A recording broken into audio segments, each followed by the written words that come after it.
Today's episode of the GoldCast is sponsored by pillows. Have you tried sleeping on your bed without a pillow? It sucks. It hurts. The bed is stiff. There's nowhere really for your face to go. So next time you're going to sleep, try using pillows, the preferred sleeping arrangement for people everywhere since the beginning of time. Raymond, before we get started, let them know where can they find us. You can like us on Facebook at facebook.com/thegoldcast. You can also follow us on Twitter at thegoldcast_. You can also follow us on Instagram at thegoldcast. You can also subscribe to us via iTunes, YouTube, and Stitcher, all under the exact same moniker, The Goldcast, baby. And do hit that subscribe button because that'll keep you up to date and give you notifications when we go live, as well as subscribing to Facebook, Twitter, Instagram, whenever we put pictures or articles up. Boom. Follow, like, subscribe. Here we go. We're getting into it. And even though it's only the 11th and the playoffs don't start till the 15th, this is going to be our playoff preview because most things are locked up. We got our boy Pete Zimmer back in the building. PDZ, he's here to break it down. We're going to get started just after the intro. Here we go. GoldCast. Let's do it. San Francisco, are you ready? This is the GoldCast.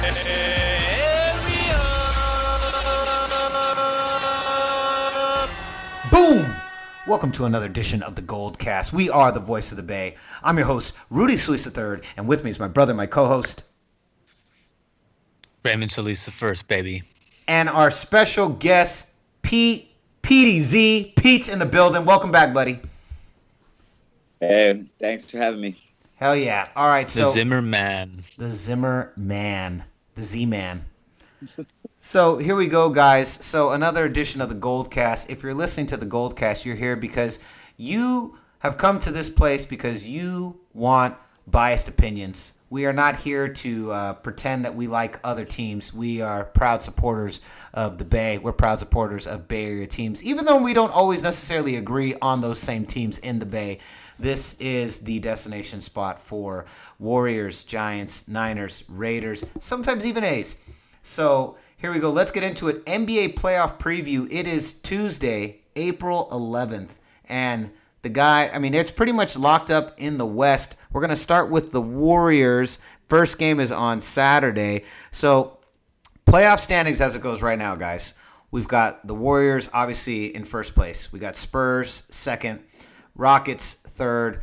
Clippers, fourth. Jazz, Thunder, Grizzlies, and the Trail Blazers all have clinched a playoff berth. It's pretty much locked up. So let's start first. Pete, you're our guest of honor, so why don't you hand it off first? Who do you see as being a challenge for the Warriors? Do you see a challenge for the Warriors? And break down, what do you think the difference? What's the difference between this playoffs and last year's playoffs? That's a lot, so pick whatever you want. First of all, real quick, I don't think there will be much of a challenge. I think that depending on whoever gets hot, I think the most intriguing matchup of all of the first round matchups is probably going to be Captain Ballhog Olympics, the Harden Westbrook matchup. And I think that the Clippers in Utah will be pretty good. I don't think, not unless they get that Gorsuch guy from the Trailblazers, I think the Warriors should honestly dominate that series. They should sweep those guys. If they take it to 5, that would be okay. I heard Greg Papa talking today that saying he didn't want any 2-2 series in the first couple rounds, and I have to agree with him wholeheartedly on that. So, Especially against Portland. Portland. This is the same. To me, this is the same caliber matchup we had the last 2 years against the Pelicans. Yeah. Actually, Portland was better the previous 2 years, but at where Portland is now is reminds me exactly of the Pelicans. They just don't have enough firepower, and Golden State should sweep them just like they swept the Pelicans the previous 2 years. Yeah, I think especially without Gorsuch, who I haven't seen play, but I was hearing really good things about. Without him, no chance.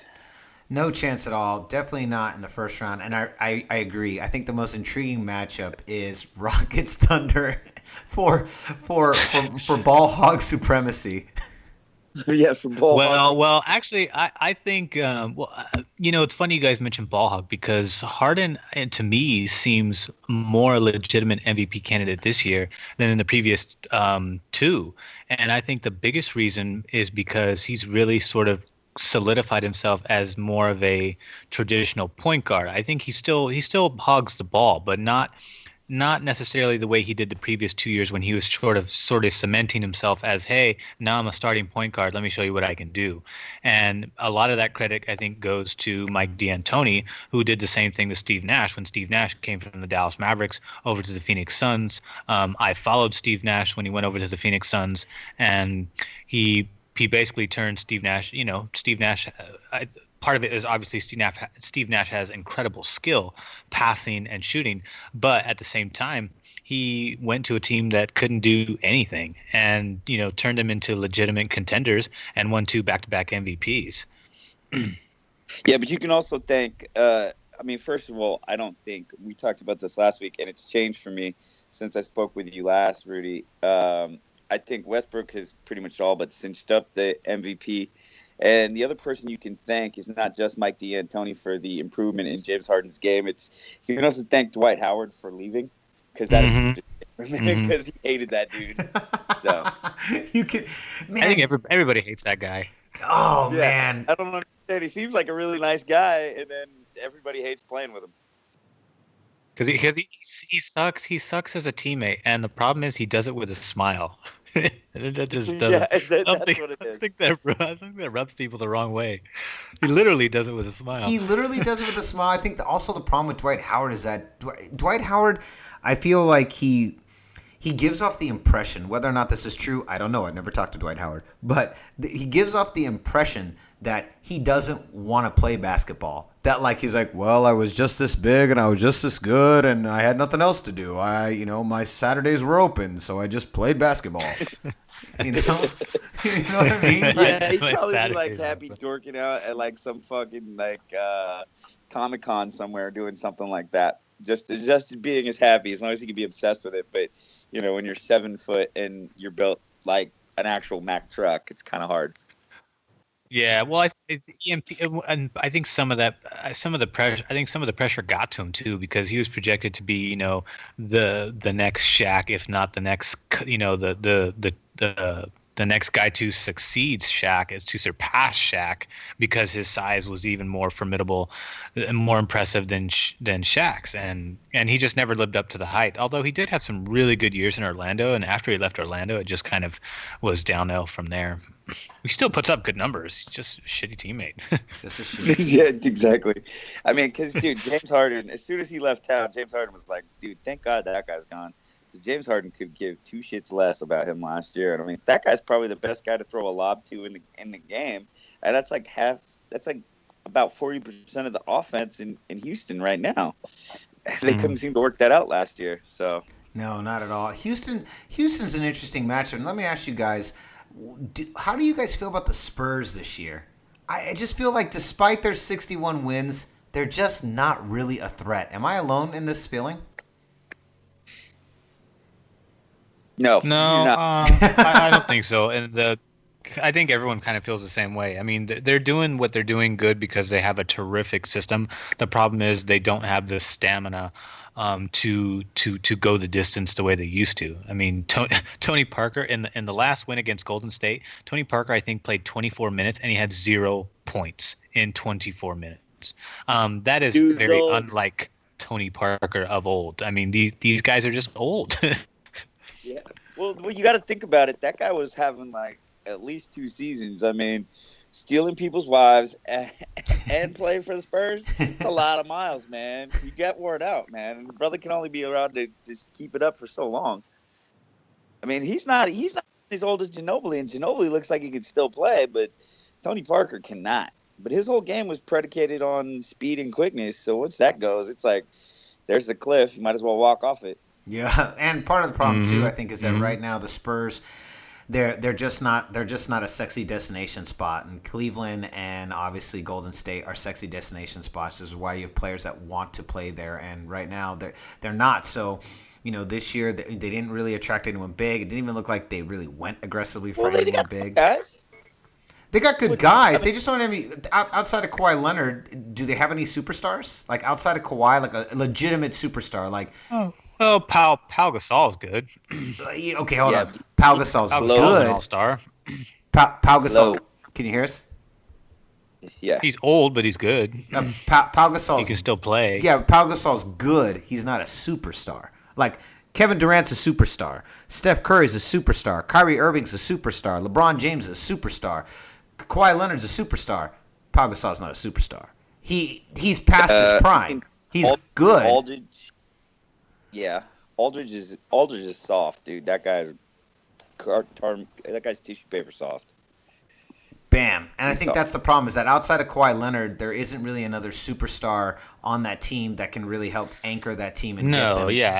At the height of the Spurs, it was the big three. Tim Duncan, superstar. Tony Parker was a superstar in his prime. Kind of a lesser degree superstar. And of course, Manu was kind of like supporting, best supporting cast member. He was terrific off the bench. He's not like a consistent all-star every year kind of guy, but he's a great passer. He's a decent shooter, and he has this really awkward.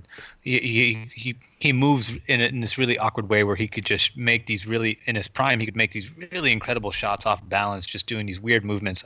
Similar to the way James Harden travels to the paint, only Manu would be much more not as graceful in doing so, but would still make the shot somehow.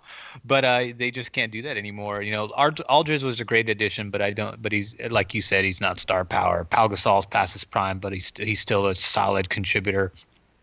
I think he's a solid player, and all they got is Kawhi Leonard, who's kind of now taken the mantle from Tim Duncan, albeit from a different position, but almost the same exact temperament. Yeah, what's surprising is in a point guard dominated league, and as good of a coach as Popovich is, I honestly think I'd worry more about the Spurs this year if they had another point guard. Patty Mills, what same areas respect there, but other than that, he's a backup. He's a really good backup, but he's definitely not gonna. When you're having to face like Chris Paul down the road, or Steph Curry, or anybody, or Harden else. and Westbrook. Oh yeah, Harden or Westbrook, or Damon Lillard. Jesus. Yeah, when you think about it, the West is dominated by extremely successful point guards and playmakers, and they don't have that. As great as Kawhi is, and their system moves the ball around so they can cover up that deficiency. But at the end of the day, like, I never really did the list before, but even the guys. Maybe Utah is the only place that they have a better point guard. Think about it. Yeah, when we go down the list, it's, Steph. Yeah, Steph wins that one. San Antonio's 2. 3 is Harden. 4 is Chris Paul. 5 is whoever it is from Utah. I still don't know, even though I watched the game last night. It's like 4 different guys.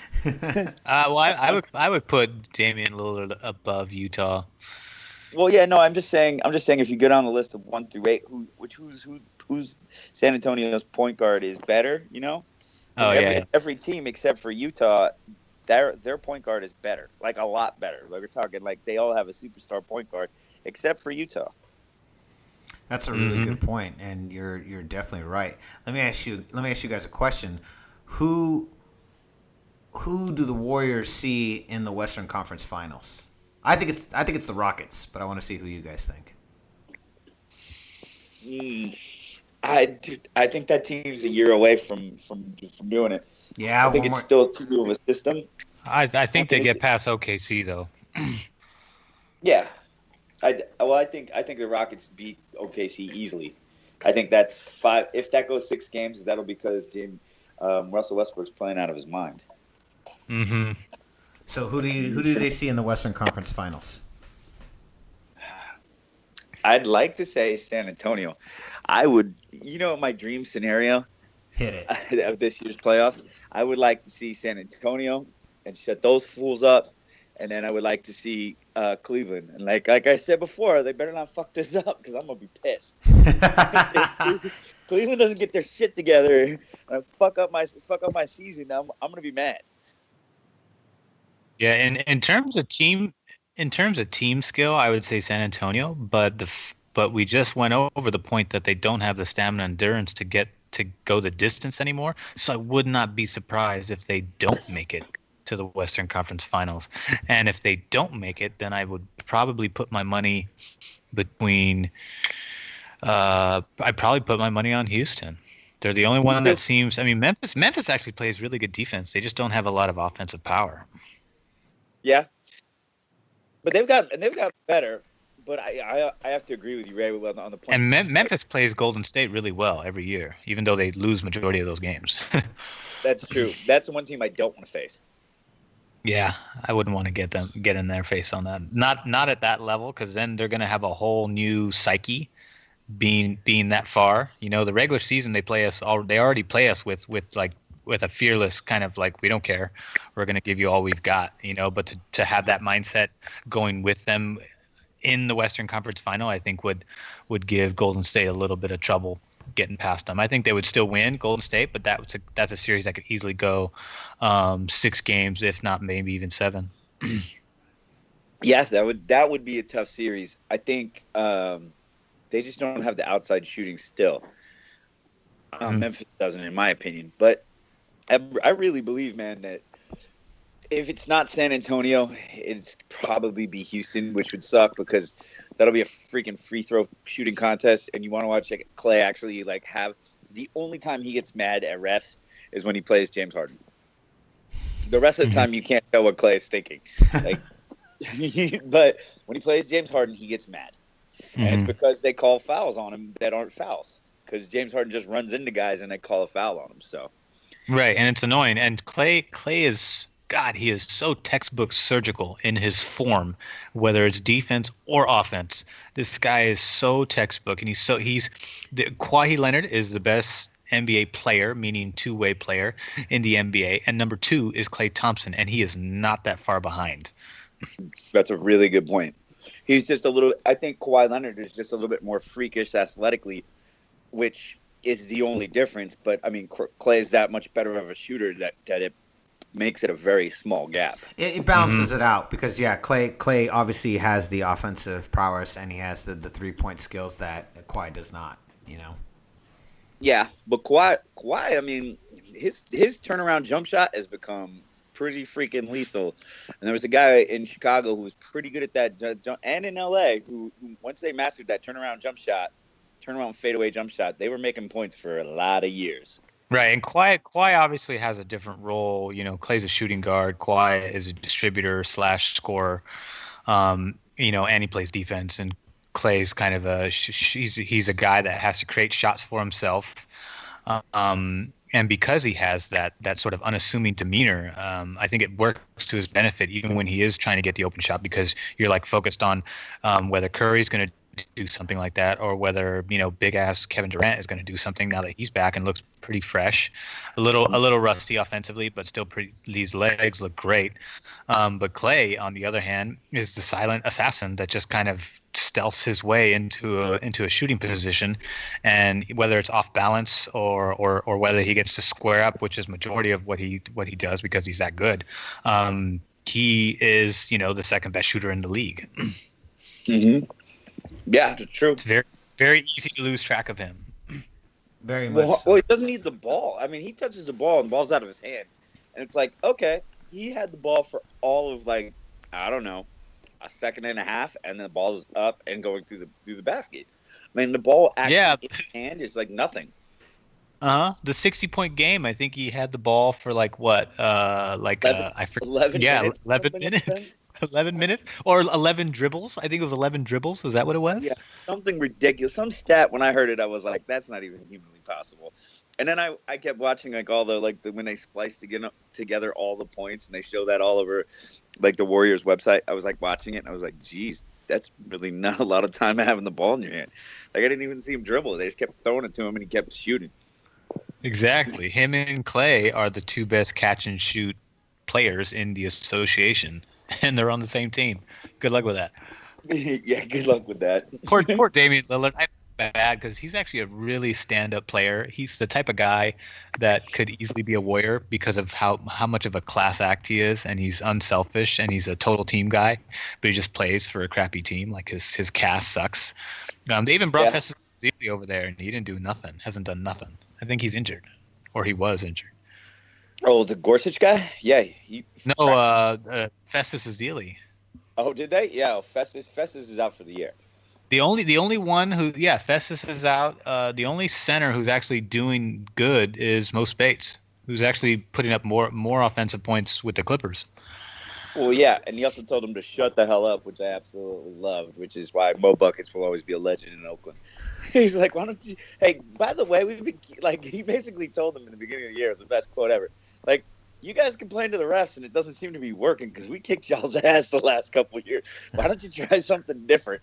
Like, I so hope we get like Utah's a pretty good team. They're an up-and-coming team, but you got to learn how to win in the playoffs. And I hope we get Clippers in the second round, and we just spank them and send them off crying.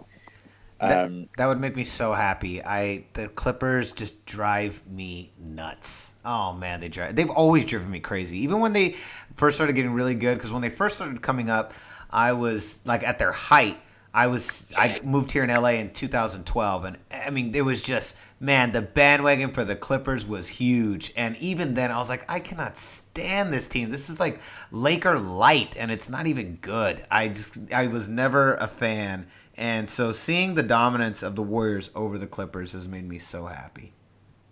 Well, you know what? I'll never be able to get this out of my head. Like, I was watching a Warrior Clipper game, and I remember Isaiah Thomas, one of the first times that he was on, I don't remember if it was on TNT or NBA TV. I forget what I was watching. But he said, like, once you learn, like, he said, it was the same way with Michael and all these other guys. He's like, once you learn to beat one of your rivals, you never give it back. And Steph Curry wanted to beat Chris Paul, and he's never given it back. And he's not giving it back until somebody else takes it from Steph Curry. Yeah, and that's a couple years. Mm-hmm. Ever since that second round elimination series. Yeah, exactly. And it's Steph Curry, and you can see it. You can see it Russell Westbrook. Like Russell Westbrook, despite Durant, like when we kick the crap out of him without Durant. Like, he's like, what the hell do I have to do to stop this guy? And I'm like, you don't play defense all year. Now you're going to play it against the best point guard in the league. You're about to get smoked. Oh, yeah, you just did. Mm-hmm. Why? Because that dude's Steph Curry, and you're not. Like, as many triple-doubles as you have, and you're going to get your MVP with your triple-double, which is historic, you're still not Steph Curry.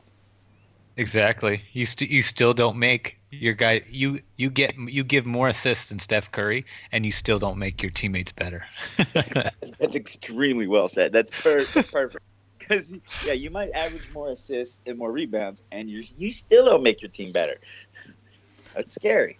No, they don't. That's why to me I don't see him as. To me, I'm just not fully convinced that he's the MVP. And call me crazy, because I feel like Houston has gotten better because of the way James Harden is playing his position better, and yes, with the absence of the deduction of Dwight Howard, but at the same time he's being taught how to distribute better through Mike D'Antoni in addition to that, and as a result his supporting cast is playing better, and they're playing a lot better this season than they have the previous 2 years. I am in complete agreement. And when I spoke with Rudy on the first time I was on your guys' show, that's exactly what I said. I said I'd give it to Harden because his team's better, and I judge those things by wins. But now you've got Westbrook doing something that's historic, and ESPN is all up in his junk. And right, and he should win the greatest historic season award if there was one. Because most valuable player. That's not what he is. Because this is the 6th seed in the association, and he puts up better numbers than the reigning 2-time MVP, and still doesn't make his team better. That's true, really right? Good like point. I mean, and there's a lot of ways. I feel like more often than not, MVP just kind of means the best player in the league for that year. But if you're looking at the most valuable player, that can mean so most many improved player. Most improved player. he got really better between last year and this year. He should win Most Improved Player, or if there was like, Badass Season award, he should win Badass Season award. Hey, I you wanna had hear a the dope Badass season. Season- Here's this I award. want to for hear the that. Badass Season Awards acceptance speech. This award, I had a badass season. like my mama. I give all praise to God. I've always wanted to have a badass season, and I'm finally happy to have my first badass season. Thank you so much. Yeah. Thank you so much. Hope it's the first of many. So many badass seasons. All I'm saying is next year we're gonna try and have another badass season. Let's do it. Yeah, exactly. So let's move on, guys. We're cutting. We're at the 25-minute mark. We're starting to wind down here. I wanted to talk to you guys about something that Raymond and I discussed on the GoldCast about 3 weeks ago, or maybe even 4 weeks ago. I know it was a while ago, Ray. You said this, and then I'm going to talk about what I heard today. So Raymond several weeks ago said he believed that the Cavs would not make it to the finals, and he believed that if they didn't, they would lose to the Celtics. Now today, which was a pretty bold statement at the time, they were still competing for first. Obviously, Boston now has the first place seed at the moment. But then today, I was listening to Bill Simmons' podcast, and he was doing his mailbag. I believe this was from Monday's episode. I think it was yesterday's episode. But I'm listening to it today, and at the end, his co-host asks him if he thinks that the Warriors would extract revenge on the Cavs this year, and if this would be the year that all the teams that lost from those improbable comebacks from last year, if this year they would get their revenge. And we'd already seen it with UNC in March Madness, Clemson, and now would the Warriors be the next team to get their revenge? And then Bill echoed Raymond and said he didn't think the Cavs were going to get there this year, and he thought that Toronto was the team to beat them. So now I know, and I'm with you, Pete, this to me ruins all my dreams because I want nothing more than to watch Golden State defeat LeBron. And nothing makes me happier than watching a LeBron James team lose. And nothing makes me happier than watching a LeBron James team lose to a Bay Area team. That is like the greatest gift on the planet. But let's ask this. Looking at the NBA standings, you got the Celtics. Don't screw this up. Right. You got the Celtics in first, the Cavs in second, the Raptors in third, Wizards, the Hawks, the Bucks. The place where it gets real murky with these teams are the Pacers, the Bulls, and the Heat. Now, let's talk about the Heat. I think the Heat. The Heat are in one of those situations where they need to win and two other people need to lose, and it needs to happen like this. No, they're in. They won last night. Oh, so they did. Are they in? I think No. so. No, they're not in yet. Not as of today. Yeah, Okay. they're not in. They're not in as of today yet. They're still in the ninth. Chicago's still the 8, and the Pacers are still 7. Yeah. So Who's 8? Bulls. Oh, the Bulls. So if now the Heat, for instance, the Cavs haven't beat the Heat in a road game in like the last 12 games. Now, obviously, I'm sure several of those games, LeBron was on the side of the Heat, but even since he's come back, they haven't beaten them on the road in like 12 straight games. The Cavs, you know what this team reminds me of a little bit? This reminds me of that fourth-year Heat team where they were really inconsistent, really up and down, and everyone kept saying, "Oh, don't worry, the Heat are going to turn it on. The Heat are going to turn it on. They're going to turn it up another notch. They're just kind of biding their time." And then they get to the finals, and then the Spurs just smoke them out the arena. 4 games, largest deficit a team's ever lost by, and bye-bye, see you later. Now, this Cavs team, they remind me of that Heat team where everyone keeps saying they're going to switch it and turn it on to another gear. I believe LeBron will, but I don't know if his team will. And remember, we talked about this last week, Pete. You and I talked about championship hangover. We talked about the acquisitions of his team possibly not gelling. So here we are, guys. The Cavs have now dropped into second. They're possibly in position to not take first, not have first place, not have home field advantage throughout the entire playoffs. Do you see a scenario? And Ray, I want to start with you because this was you're the first person I heard say this. Do you see a scenario, Ray, where Cleveland doesn't make it to the finals this year? Is that still very much a possibility for you? I think so, and I have to give credit to Bill Simmons because he knows basketball even better than I do. Um, and one of the reasons why I believe him on the Toronto pitch is because if this was last year's Toronto Raptors team, which did make it to the Eastern Conference Finals, they pretty much only had Kyle Lowry kind of leading the charge, and DeRozan was kind of a support character on the rise. And now DeRozan has surpassed Kyle Lowry as the legitimate number one player on the team, and you still have Kyle Lowry, who's also a great player. Just came back from injury and he's playing great. And so now I feel like that team is even in a better position. So and Cleveland's most likely going to get past Indiana. I expect Toronto to get past Milwaukee, which means that these two teams are most likely going to face in the second round. And I think Toronto's definitely got a good shot to knock Cleveland out before they can even get to Boston.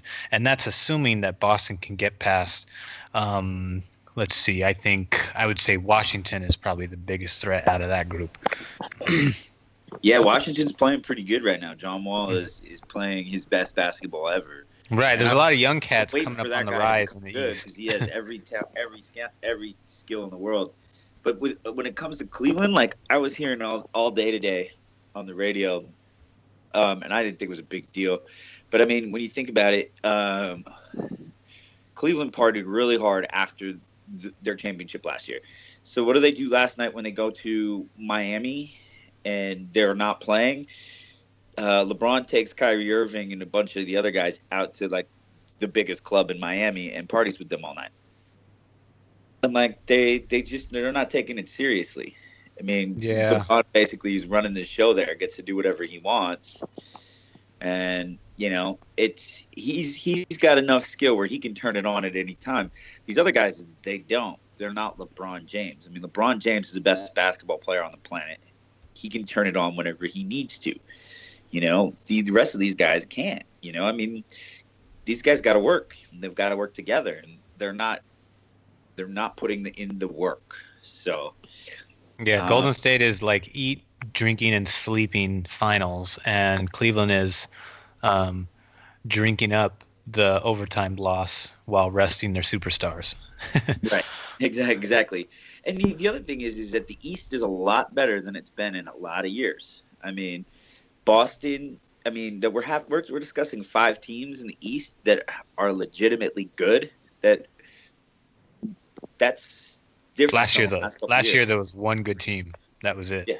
There was it. I mean, they cakewalked through that thing, and they think that that's going to happen again. And I've got they're going to have a rude wake up call. Do I think they'll still make it? Yeah, because they have the best player on the planet. And despite the reemergence of team ball in the NBA, that still means something in the NBA having the best player. Yeah, I agree. I still don't think they make it this year. I feel. I mean, when I said that earlier this year, I said like, I feel like this year is a year where that could happen. But now I almost feel like it's gonna happen. And I mean, let me ask you this, Pete. Right now, you have 3 teams. I mean, we said last year the East sucked, which it did. There was only one good team. But now you have 3 teams with 3 players on the rise, being DeRozan, Wall, and Thomas.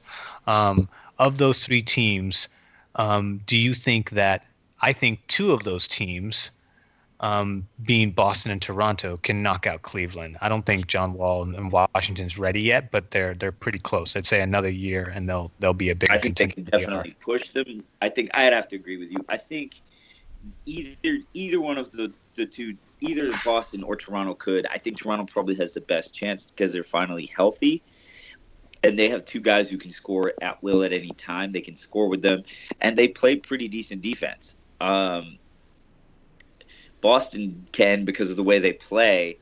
They're able, if they have somebody other than Isaiah who can stay hot, then Boston has a chance. That's the problem with Boston, though. I think they're a superstar short. They're one guy. They're still a guy away. Like you talked about Houston being a year away. I think Boston's a year away still. I think so too. But I think Al Horford has been playing out of his mind a lot. Like this coming down the stretch, and that guy has championship caliber. That guy has 2 national championships, and he's been wasting away in Atlanta, and that's why he got the hell out of there. He's like, nobody ever wins in Atlanta. I have to get out of here. And that guy has real skills. He was by far the best player on those two national championship teams. Everybody like loved Joakim Noah, but like the real guy was Al Horford. So you said you think Houston's a year away from being legitimate. Why do you think that? Well, I think not that they're not legitimate. I think that if they develop, the Warriors and what's the two best things about the Warriors and the Spurs besides their players? They have this incredible system. Houston has the birth of an incredible system, and if they figure out how to play it better, I think that it can get even better. That another year in the system will do all of the role players, because the system makes role players a lot better. Superstars are going to get theirs. Role players are the guys who benefit from systems. Look at Patty Mills. Look at all those guys from San Antonio for years. Boris Diaw, the George Hills, all those guys. He plays for the Jazz now too. Yeah, he plays for the Jazz now. I mean, all those guys. Who's the guy Danny Green, the guy who makes all the 3-pointers in the corner? That guy's a total system player. And they know how to play within the system. I think Houston is. They have the one guy who's really, really good at running the system, who happens to be their best player. But their role players can be taken out of it. If you run those guys, Eric Gordon is not going to get it done. They also do not play defense. That's leading up to my next question. Do you think that because Mike D'Antoni didn't do that with the Phoenix Suns, and you could argue that he had a better team in those players, including a 2-time MVP. Do you think that he's learned from that era and that he's going to get these guys to play defensively and not just try to run up the floor like they do? They look very similar to the Phoenix Suns run and shoot system. True. I mean, that's what he put in, and even the Warriors gave him credit. But they have Ron Adams, and come on, Ray. Like you obviously know about basketball. We've had these conversations before. Getting James Harden to play defense is a novel idea, but it ain't going to happen. It's never going to happen. Yeah, I mean, but that's the thing, though. If he does, Mike D'Antonio deserves Coach of the Year. If he starts playing defense, he deserves Coach of the Year for like the next decade. Because I can't do that. But like, just hands down, give him the fucking award. Who cares what the record is? If he gets him to play defense, then sign off on it. But here's the thing, now. So I think you just hit the nail on the head. So he wasn't able to get it done with a very similar system in Phoenix. Do you think, which we've said before, it's almost, I feel sometimes like the philosophy of the Houston Rockets is, let's take the offensive strategy of the Warriors, inject steroids in it, and like they're like if the Warriors are the Joker, like the Joker villain in the Batman universe, then like the Houston Rockets are like Bane. I mean, Bane.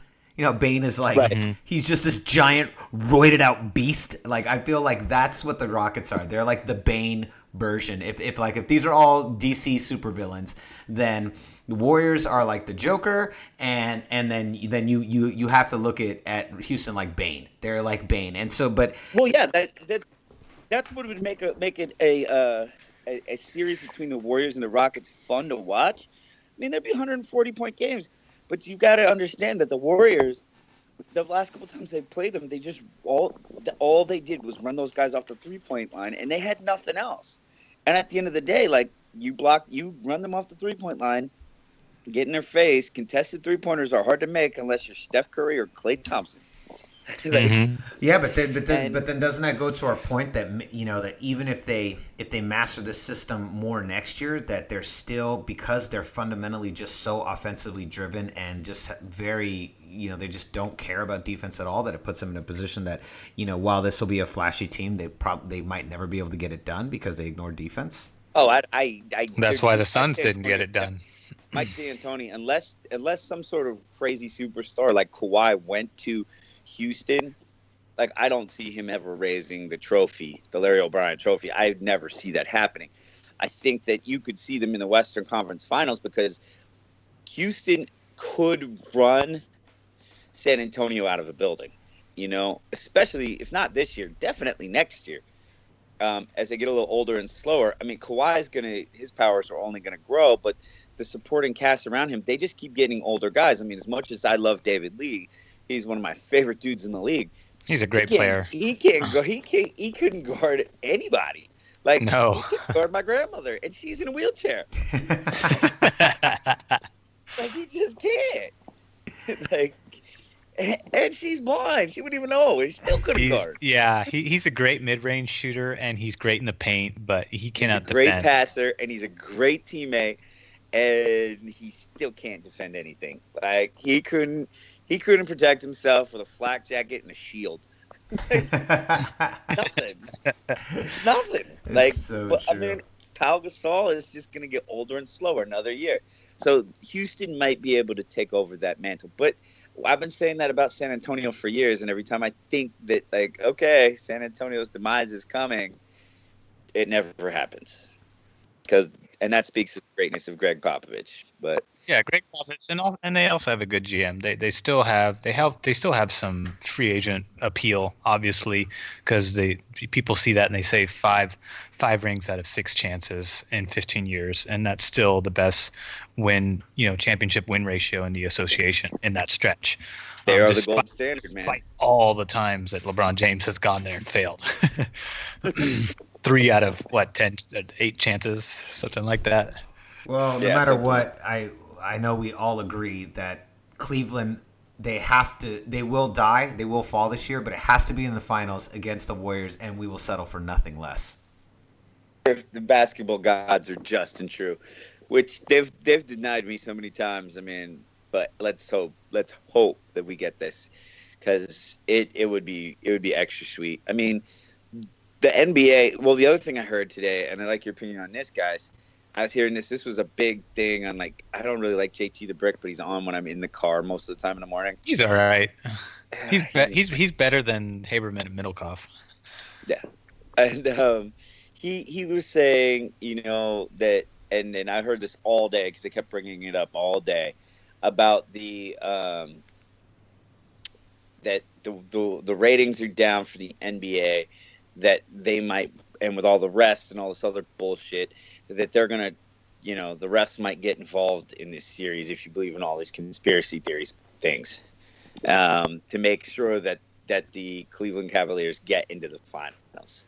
Oh. And I'm not out of the realm of possibility, but it's possible.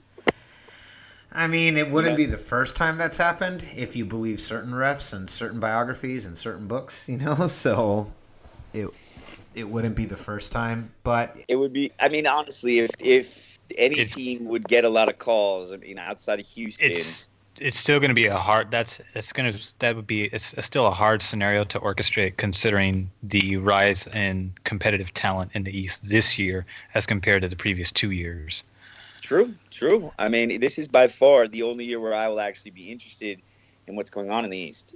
It reminds me very much of the middle years, 11 and 12 for the Heat, when Boston and Indiana were just nipping at their heels with those two teams. And I remember Indiana had fought all year for the first place seed and then lost in the Western Conference Finals in what I considered a heartbreaker, because I was just dying for them to lose dying for the Heat to lose to the Indiana Pacers. I was rooting for them all year to beat them. But those were the last 2 years. I believe it was 11 and 12. I think are the years I'm thinking of that where teams posed a challenge to LeBron's whatever LeBron team he was leading, and then when he went back to the Cavs, there's been nobody again till this year. This is the first year that it resembles. They resemble the 2014 Heat, and then the division, the conference that they're in right now, the East, resembles. I'm gonna say more 12 than 13. I thought 13 was a little bit more dominant, if I'm remembering correctly. But I think that this. I think no matter what, you never want to leave it up to the refs. Having on your last point, but I think that in terms of the teams, this Cavs team is very similar to the 2014 Heat. And the conference, very similar to 2012, 2013 Eastern Conference. Pacers and Celtics. Yeah, it should be interesting, though. I'll give it that. It'll be a lot more fun. Yeah, it'd definitely be a lot more fun. Now that we got more rising stars in that Yeah, conference. I mean, I like my dad being the diehard Celtics fan that he is. Like, I talk to him about the Celtics all the time, and we were both like, "Wow, I can't believe they didn't." I mean, Al Horford was a good get, but we were like, "I don't think this is going to make that much of a difference." And how much every player on that team has improved is a testament to patience and like letting them do all this stuff. Because they got all these draft picks. I was like, why don't they go get some big name guy? That team's a lot better. That team is a lot better than it was last year. Like head and shoulders. I mean, Al Horford is good and provides leadership, but the rest of the team, like all the ancillary players around those guys, are good, and they've gotten better, and they've grown in confidence, and they've, I mean, college. I think the NBA is a lot more entertaining to watch. I think, college basketball is god awful, but and it can be said about John Wall and Washington. They got done with their gripes with him and Bradley Beal, and they're a lot better. There's a lot of young up and coming European big men in the East that are good too. Or actually throughout the NBA, which is kind of crazy. They're all on shitty teams, though. Well, they're getting better, man. All the foreign players are on shitty teams. Yeah, Kristaps Porzingis is like, wow, I came all the way to America to play ball with Carmelo Anthony, and it sucks as much as advertised. Yeah, absolutely. Well, let's wrap it up there, guys. We'll check back in later next week, and when things are we have a much clearer picture, and hopefully we do get the finals that we want. Raymond, before we sign off, where can they find us? You can find us in the same locations that I mentioned at the beginning of the podcast, in case you weren't listening. You can like us on Facebook at facebook.com/thegoldcast. You can also follow us on Twitter at @thegoldcast_. Make sure to add the underscore at the end there. That's how it works on Twitter. And Instagram, the same moniker at @thegoldcast, as well as subscribe to us via iTunes, YouTube, Stitcher. Like, follow, subscribe. That way you are on top. You get notifications whenever we go live, whether it's Rudy and I and Old Man Davis or special guest, the Zimmerman. Do it.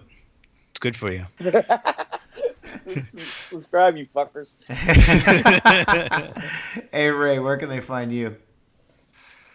You can find me usually on Twitter at Ray Solis, although I spend more time talking sports via our GoldCast handles. Yeah, definitely check us out on Instagram and Facebook. That's where we have all of our tons of updates. You can find me at Rudy Solis 3rd, Rudy Solis 3RD. If you're holding an alcoholic bottle by Southern, you probably know Pete. That's where you can find him. You can find me at the bar. So concludes another edition of the GoldCast. We are the voice of the Bay. I'm your host, Rudy Solis III, and with me is my brother, my co-host, Raven Solis first, baby. And our special guest, PDZ. Pete, hey, thanks for being on the show, buddy. Anytime, good fellas. Thanks a lot. Hell yeah. We'll see you next time. Same GoldCast time, same GoldCast channel. This is the GoldCast.